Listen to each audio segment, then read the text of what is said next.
Waduh, gila, Bukalapak udah arah. Padahal aku belum sempet beli loh. Ih, kasihan banget tadi pagi nih loh aku bangun tidur, buka saham Bukalapakku langsung arah. Itu kayak berita menyenangkan, semangat pagi hariku langsung ngebum gitu. Kamu udah dapet Bukalapak? Dapat meskipun cuma berapa lot tapi dapat sih aku. Wah gila sih, beruntung banget tuh tanganmu pinter juga ya berarti ya. Iya, tapi katanya nih valuasinya udah mahal gitu ya? Iya katanya juga sih, takut dibanting katanya buat exit strategi gitu, nggak paham gitu. juga. Kayaknya kita perlu tanya Pak Andre nih. Hmm.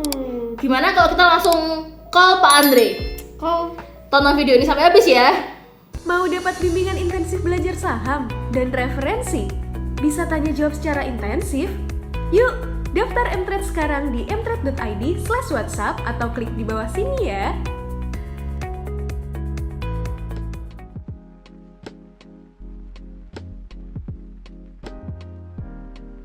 Nah, kemarin aku kan sempet beli saham Bukalapak ini, Lin. Tapi katanya kan valuasinya udah kemahalan. Nah, gimana nih Pak menurut Pak Andre dari valuasi saham Bukalapak ini sendiri? Sebenarnya dilihat dari perspektif yang mana dulu nih. Jadi emang ada beberapa aliran ya. Kalau untuk valuasi Bukalapak, yang pasti untuk investasi di Bukalapak kita nggak bisa menggunakan valuasi yang old economy ya. Jadi mesti kayak PB atau price to earning, memang kurang cocok. Nah, ini kan ada beberapa metode ya. Satu menggunakan EV atau enterprise value dibagi dengan GMV, gross merchandise value.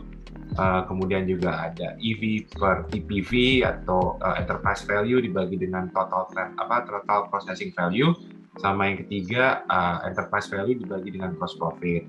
Nah, untuk yang pertama itu EV dibagi dengan GMV, ini adalah berbagai matriks sebenarnya yang digunakan para e-commerce. Nah, cuman ini GMV kalau menurut emitennya sebenarnya GMV itu bisa dibilang lebih kotor. Jadi kalau misalnya teman-teman berbelanja di Bukalapak atau misalnya di Tokopedia, jadi kalau teman-teman masukin ke cart aja tuh, dicentang aja gitu kayak buy aja, itu udah dihitung sebagai GMV. Jadi sebenarnya kan kalau kita belanja di e-commerce kan ya kalau udah dibayar baru hitungannya sebenarnya baru yang diproses ya. Jadi si Bukalapak ini melihat perspektif valuasinya sebenarnya paling oke menurut Bukalapak adalah dari total processing value, yaitu yang sudah dipencet itu kalau ketika sudah diklik buy. Nah, tapi kan itu sebenarnya masih top line juga ya. Jadi menurut mereka kenapa nggak dihitung aja gross profit atau laba brutonya? Laba bruto kan berarti dari total processing value di-convert jadi revenue dikurangi dengan beban biaya revenue-nya ya. Jadi sebenarnya menurut mereka matrix itu sebenarnya paling pas untuk Bukalapak. Nah, kalau kita bandingin dengan kompetitors yang lain, sebenarnya Bukalapak itu dibilang mahal juga enggak, dibilang murah juga not that cheap, tapi masih kurang lebih masih mirip-mirip lah dengan peersnya. Jadi kenapa menurut saya Bukalapak itu digandrungi sama investor saat ini juga karena satu ya proxy teknologi Indonesia, plus valuasinya kalau setelah di drill down juga nggak terlalu mahal. Itu sih kalau kita mau lihat valuasi.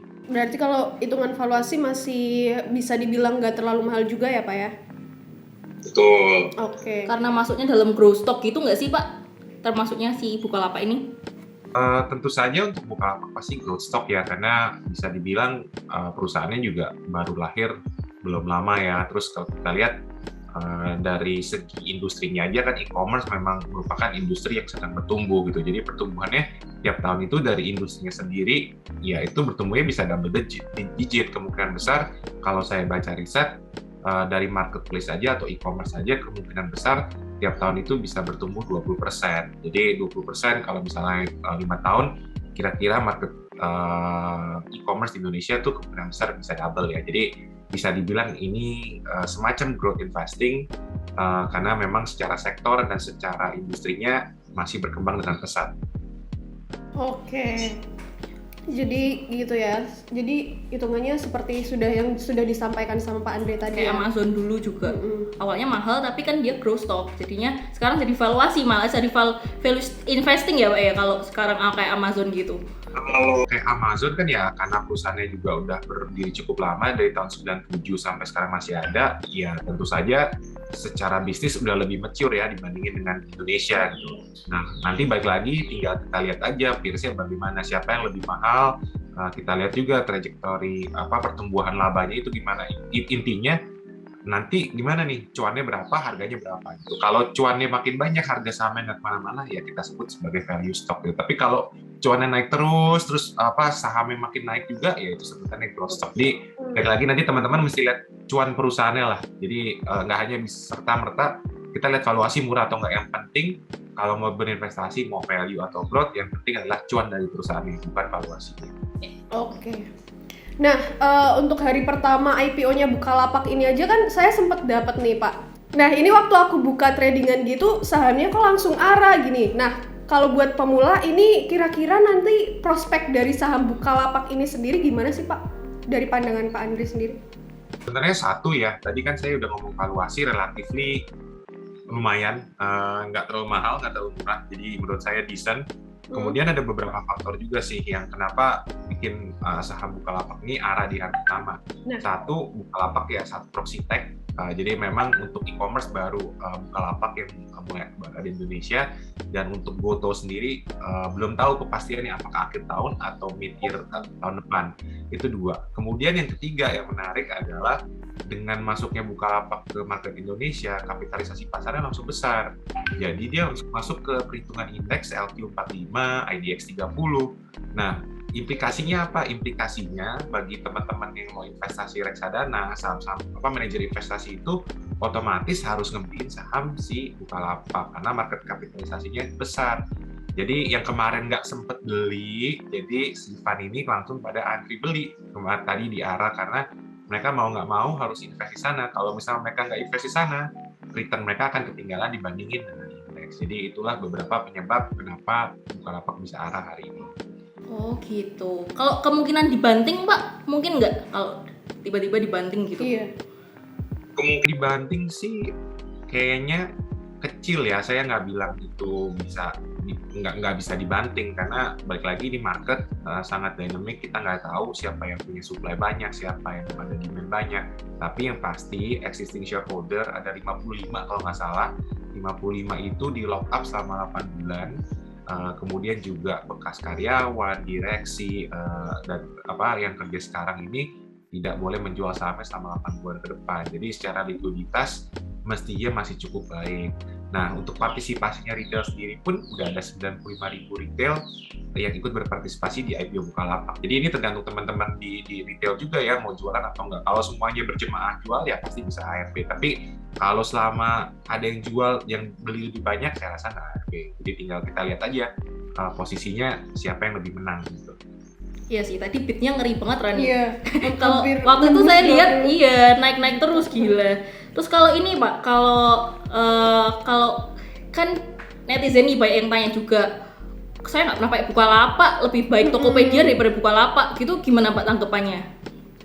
Tanggapannya sih baik lagi ya, tergantung target marketnya. Jadi ya kita tahu di Indonesia kan ada beberapa e-commerce ya, Bukalapak salah satunya. Jadi ya kalau saya sendiri, kalau ditanya apakah saya pengguna Bukalapak, iya saya pakai Bukalapak karena saya hobi main sepeda. Tapi kalau ditanya apakah saya pakai Shopee, saya nggak pakai Shopee karena saya bukan wanita dan tidak berbelanja fashion, jadi saya nggak pakai Shopee. Jadi baik lagi tergantung yang memakai Bukalapak itu siapa, dan kebanyakan informasi di prospektus itu menyatakan bahwa Bukalapak itu besarnya di kota-kota non tier 1. Non tier 1 artinya apa? Yaitu di luar Jakarta, di luar Surabaya, Solo, Semarang. Ini kota-kota kecil-kecil. Ibaratnya dia tuh kayak BRI gitu. Kalau kayak di bank-bank, kalau misalnya teman-teman punya rekening bank, kalau kita tanya orang-orang di Kalimantan atau orang di Sulawesi, ya pasti rata-rata nggak punya BCA kan, pasti mereka punya BRI. Jadi secara perspektif ya begitu sih. Mungkin kalau teman-teman nggak pakai Bukalapak bukan karena orang nggak pakai Bukalapak, kalau nggak gimana dia bisa mencatatkan gross merchandise value yang besar ya kalau nggak ada yang pakai. Logikanya sih juga ya. Sih. Dengerin tuh netizen.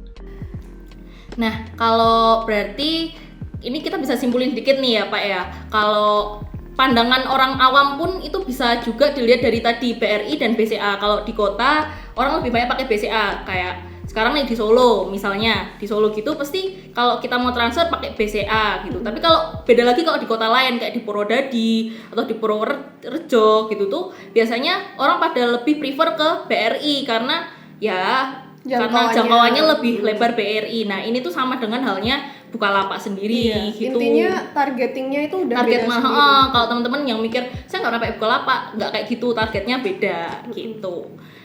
Kira-kira sekian dulu video ini ya Pak ya, kita sudahi dulu. Terima kasih untuk waktunya Pak Andre, untuk penjelasannya sangat jelas. Oke, terima kasih Pak. Andre. Nah itu tadi informasi tentang saham Bukalapak yang baru IPO hari ini dari Pak Andre Benas. Keren banget kan? Iya, kesimpulannya nih, valuasi nggak bisa pakai PI atau PBV. Kita menggunakan GMV ya untuk saham-saham teknologi seperti Bukalapak ini, dari salesnya, dan juga sebenarnya bukan value investing sih, lebih ke growth investing karena pertumbuhan sahamnya itu dilihat dari cuannya juga bertumbuh terus gitu. Dan juga kalau buat exit strategi, kayaknya nggak mungkin deh, karena lihat sendiri aja minat investor asing maupun domestik pun menggebu-gebu nih Tinggi banget ya untuk beli saham Bukalapak. Jadi kayaknya nggak mungkin deh jadi exit strategi. Kalau ARB ya mungkin ada potensi, kan retail juga bisa mau taking profit gitu. Dan juga kalau penggunaan Bukalapak ini tadi sudah disimpulkan oleh Pak Andre dan kita juga bahwa persepsinya seperti BRI dan BBCA penggunanya. Kalau BBRI lebih ke daerah kawasan terpencil target marketnya, kalau BBCA memang di kota-kota besar, lebih banyaknya diakses oleh kota-kota besar gitu. Jadi kalau Bukalapak sendiri nggak mungkin lah kalau orang nggak ada yang pakai Bukalapak tapi penghasilannya bisa terus profit, terus cuan, dan dia bisa IPO juga kan, pasti kan udah ada kriterianya sendiri. Bener, udah banyak kriterianya juga. Jangan lupa subscribe, like, komen, dan share ke teman-temanmu biar teman-temanmu juga tahu dan paham kenapa saham Bukalapak diincar oleh banyak orang. Oke, see you next video. Bye-bye. Jangan lupa download aplikasi Mtrade di Android dan nikmati edukasi freemium sekarang.